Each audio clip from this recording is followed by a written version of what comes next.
In today's society, the conversation regarding endangered wildlife is becoming more and more prevalent.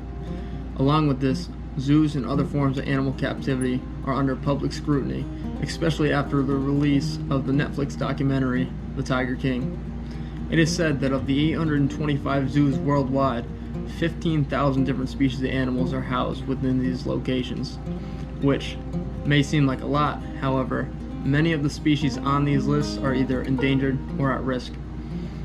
The zoos are doing their part to help. An example can be shown with the European bison, the red wolf, and the Oregon spotted frog, who all found their way off of the endangered species list based on the population spike that they were able to have while in captivity. This can be attributed to the quality of life that they were able to receive their wild counterparts may never have. Our group believes that zoos are very beneficial to endangered and at-risk species. The initiatives that are being put forth by these zoos are improving the quality of life of these animals. And lastly, the zoos are able to work as a call to action for all the people that they are able to educate. There are several zoos across North America that participate in the Association of Zoos and Aquariums Species Survival Plan program. The goal of this program is to manage the breeding of certain species that are endangered to help maintain both healthy and self-sustaining populations. The endangered species are then reintroduced into their native wild habitats after a period of time in captivity. One example of success of this program is with the California condor. This population was down to less than 30 birds. Those remaining birds were placed into zoos. By utilizing this program, the species was eventually restored and reintroduced into their natural habitats. So without a program like this and being able to place this species into the zoos, they could have potentially gone extinct.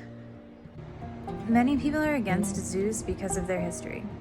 Wild animals have been kept in captivity for thousands of years. They were originally being used as symbols of power, wealth, and religion. In the early 19th century, London opened their first modern zoo. This zoo was for viewing animals and entertainment purposes only. People came from all over the world to be able to see animals that they might never have been able to see otherwise.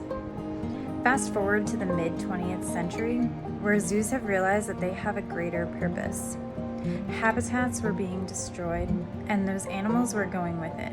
Zoos are now crucial to education and the conservation of these animals and their habitats. By visiting a zoo, you directly impact the environment and these animals. After learning about the role that zoos play in endangered species' lives, it is your job as a listener to act upon that call for action. Zoos educate millions of visitors each year on endangered species and related conservation issues. Visits to zoos prompt individuals to reconsider their role in the problem and see themselves as a part of the solution. Zoos themselves participate in conservation efforts that support studies of population of the wild, help recover animals, and provide veterinary care for these wildlife in distress. As a listener, you can donate on each individual zoo's website page or even adopt an animal to follow it along in its recovery process.